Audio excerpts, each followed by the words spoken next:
Bonjour à tous et bienvenue aujourd'hui dans cette nouvelle vidéo où je vais vous faire un petit test de l'iPhone 11 Pro Max. Alors cet iPhone, ça fait maintenant 8 jours que je l'utilise et je pense que je peux donner mon premier avis pour cette première semaine passée avec l'iPhone. Alors je suis passé de l'iPhone 10 à l'iPhone 11 Pro, donc j'ai pas non plus vécu un énorme changement. Mais il y a quand même quelque chose qui m'a beaucoup surpris. La première chose qui m'a beaucoup surpris, c'est vraiment l'autonomie. Vraiment, sur mon iPhone 10, j'étais constamment obligé d'avoir un chargeur sur moi, une batterie externe. C'était vraiment chiant parce qu'il fallait recharger plusieurs fois par jour. Maintenant, j'ai été méga surpris. Déjà parce que la version Max a forcément une plus grande batterie, mais c'est surtout qu'ils ont fait un changement avec leur CPU et l'augmentation de la capacité de la batterie qui est vraiment assez impressionnante.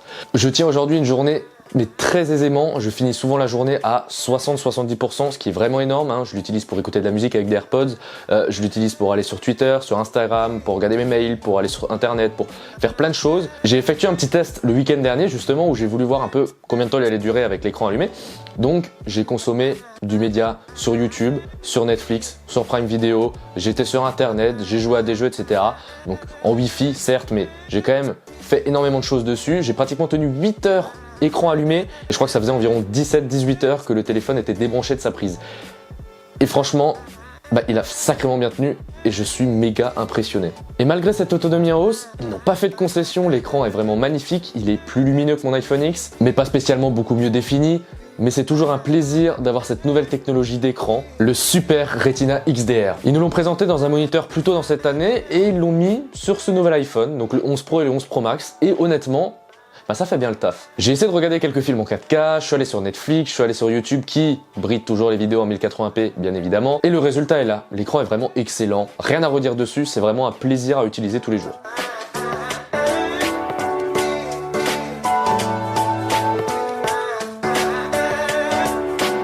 Mais je crois que ce qui est le plus impressionnant sur cet iPhone, c'est vraiment les 3 objectifs.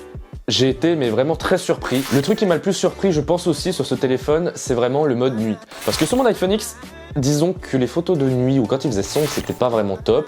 Mais pour plusieurs raisons, hein, c'est assez problématique sur un petit capteur comme ceux des téléphones de faire des photos sombres de manière correcte, sans qu'il y ait du bruit sur l'image. Mais là, avec la fonction nuit et la stabilisation du capteur, plus l'intelligence artificielle, franchement, c'est impressionnant. J'ai fait un cliché que j'ai mis sur Twitter et honnêtement, je suis choqué, j'ai dit mais what? Donc j'ai pris une photo avec mon iPhone X, avec l'iPhone 11 Pro, et la différence elle est vraiment là. Et je crois que la fonction qui m'a aussi beaucoup impressionné, mais qui n'est pas activée de base, et qu'Apple n'a pas du tout communiqué dessus, c'était le fait de pouvoir recadrer une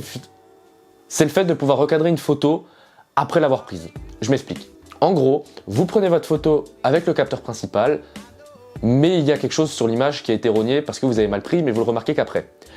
Vous avez 30 jours pour pouvoir aller dans les réglages, faire modifier et pouvoir recadrer la photo parce qu'en fait l'iPhone aura pris, par exemple si vous avez pris une photo avec le capteur principal et qu'il vous manque quelque chose dans la photo, l'iPhone va utiliser l'ultra grand angle pour pouvoir avoir plus d'informations autour. Et si vous avez pris une photo avec le téléobjectif, donc avec le zoom, il utilisera l'objectif principal pour pouvoir aider à retrouver des informations autour de l'image. Et franchement, le procédé fonctionne hyper bien. Je l'ai testé, je trouve ça cool.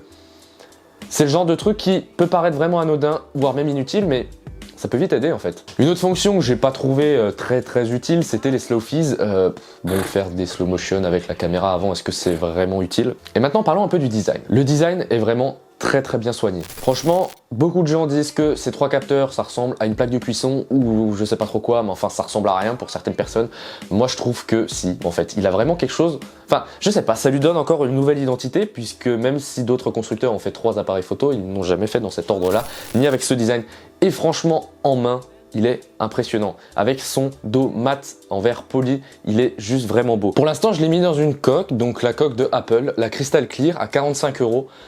Franchement, je me suis dit au début 45 €, allez, on va dire, si c'est une coque de qualité, qui raye pas le téléphone à l'intérieur, qui jaunit pas, c'est cool. Sauf qu'en fait, elle est pas si bien que ça. Je l'ai déjà fêlée dans un coin, donc je sais pas si vous allez le voir.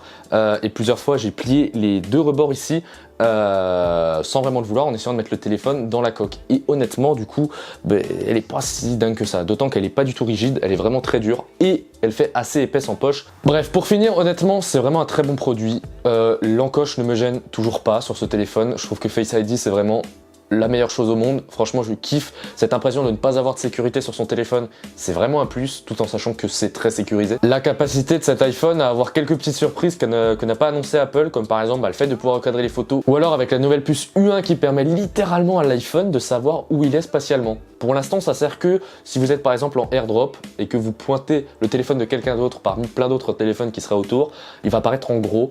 Ça paraît pour l'instant anodin, mais honnêtement, c'est génial. Genre, l'iPhone sait se situer dans un espace.